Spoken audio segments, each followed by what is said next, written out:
আসসালামু আলাইকুম। স্প্যানিশ তারকা ফুটবলার স্পেনের ক্যাপ্টেন রদ্রি এখন মনে হয় যে আসলে তিনি পড়ন্ত বিকেলের সেই সুন্দর সূর্যটা। রদ্রির এই সময়টা এখন বলতে পারেন যে ফুটবলের ক্যারিয়ারের শেষ সময়ে প্রায় চলে আসছেন। এই এখন যে টাইমটা, এই টাইমটাকে আপনি পিক টাইম বলতে পারেন না। কিন্তু সেই পিক টাইম ছাড়াও যে রদ্রি জ্বলে উঠতে জানেন সেটা প্রমাণ করলেন এই বিশ্বকাপে। প্লেয়ার অফ দ্য টুর্নামেন্ট হয়ে অর্থাৎ গোল্ডেন বলটা তিনি নিজের করে নিয়েছেন কোনো গোল অ্যাসিস্ট না করে। আসলে রদ্রি একটা দলের যে প্রাণভ্রমর সেটা তিনি প্রমাণ করলেন এবং মিডফিল্ড জেনারেল তিনি যে একটা টিমকে যে কোনো পর্যায়ে কন্ট্রোল করে নেওয়ার মতো ক্যাপাসিটির অ্যাবিলিটি রয়েছে সেটাও তিনি প্রমাণ করবেন। 2022-23 থেকে তিনি কোন শিরোপা এখন পর্যন্ত অর্জন করেন নাই? যে শিরোপাটা অর্জন করেন নাই সেটা ছিল এই বিশ্বকাপ এবং এই বিশ্বকাপটা এবার অর্জন করে নিলেন। তাছাড়া তিনি এফএ কাপের চ্যাম্পিয়নও হয়েছেন, উয়েফা চ্যাম্পিয়ন্স লিগের 22-23 মৌসুমের চ্যাম্পিয়ন, প্রিমিয়ার লিগের 4 বারের চ্যাম্পিয়ন, ম্যানচেস্টার সিটির হয়ে 4টা শিরোপা নিয়েছেন প্রিমিয়ার লিগে, euro champion, euro Nations league champion. এইরকম যদি তার প্রোফাইল আপনি চেক করেন তাহলে অনেক কিছু পাবেন। ইউরো কাপের ফাইনাল ম্যাচের player of the match, Ballon d'Or champion. এই ব্যালন ডি'র নিয়ে অনেক তর্ক বিতর্ক, অনেক কথা আছে। ব্যালন ডি'র আসলে তখন ভিনিসিয়াস জুনিয়রকে দেওয়ার কথা ছিল বা ভিনিসিয়াস জুনিয়র যোগ্য ছিলেন, কিন্তু পরবর্তীতে এক রাত্রের ভিতরে ডিসিশন চেঞ্জ হয়ে যায়। সেখানে দেখা যায় যে বুটে রদ্রি এগিয়ে এবং রদ্রি শেষ পর্যন্ত ব্যালন ডি'রটা জিতলেন। আসলে এই রদ্রি ফুটবল ক্যারিয়ারে একটা ফুটবলারের যা অর্জন করা প্রয়োজন সবটুকু অর্জন করে ফেলেছেন। এখন তিনি বা তার মনের একটা চাওয়া বা মনের একটা বাসনা যে তিনি রিয়াল মাদ্রিদের হয়ে খেলবেন এবং সেটাও তার পূরণ হওয়ার পথে।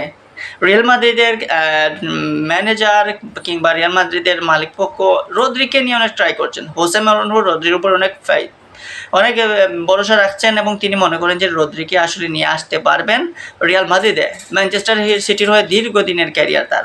পেপ গার্দিওলা তার উপর ভরসা রেখেছিলেন, আস্থা রেখেছিলেন। ম্যানচেস্টার সিটির মতো একটা দাপটীয় দল এবং ইংলিশ প্রিমিয়ার লিগে খুব চ্যালেঞ্জিং একটা টিম ম্যানচেস্টার সিটি, এবং সেখানে তিনি ক্যাপ্টেন্সি করেছেন। ম্যানচেস্টার সিটির হয়ে রদ্রির পারফরমেন্স, ম্যানচেস্টার সিটির হয়ে রদ্রির অর্জন, এগুলা বলে যে আসলে রদ্রি কতটা উপরে নিয়ে গিয়েছিলেন নিজেকে ম্যানচেস্টার সিটির হয়ে। শুধু বাকি রয়েছিল স্পেনের হয়ে কিছু করার, এবং স্পেনের হয়ে করে ফেলেছেন 2024-এ ইউরো চ্যাম্পিয়ন হয়ে। সেই 2024-এর ইউরো চ্যাম্পিয়ন হওয়ার পর রদ্রিকে নিয়ে আলাদাভাবে ভাবতে শুরু করে স্প্যানিশরা, এবং সেখান থেকে বিশ্বকাপে এসে তিনি দেখালেন তার ম্যাজিক্যাল পারফরমেন্স, এবং তার উপর যে লুইস দে ফুয়েন্তে যে ভরসা রাখলেন সেই ভরসারও আস্থারও প্রতিদান দিলেন। ফাইনাল ম্যাচ পর্যন্ত রদ্রির খেলার স্টাইল যদি দেখেন তাহলে আপনি অবাক যাবেন যে আসলে এই রদ্রি এই সময় এসে এভাবে কেমন খেললেন। তার জার্সি পরার স্টাইল যদি দেখেন তাহলে তিনি আমরা যেটাকে বলি যে ইন করে পরা, সেই ইন করে জার্সি পরেন। মাটির মধ্যে তাকে আলাদাভাবে চেনা যায় যে ওটাই রদ্রি। একসময় পেলে যেভাবে জার্সি পরতেন সেভাবেই, ম্যারাডোনা যেভাবে পরতেন সেভাবেই।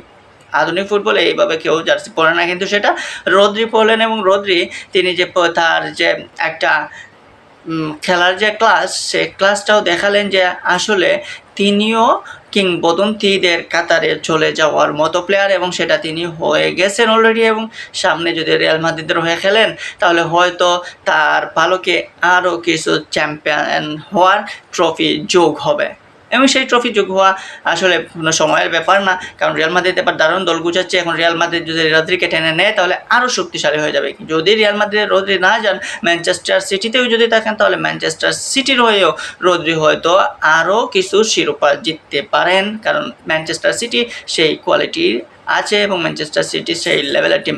সো রদ্রিকে আসলে যতই দেখতেছি এই মুহূর্তে ততই মুগ্ধ হচ্ছে, এবং তার পরন্ত সময়ের এই উড়ন্ত পারফরমেন্স মুগ্ধতা চড়াবে স্বাভাবিক।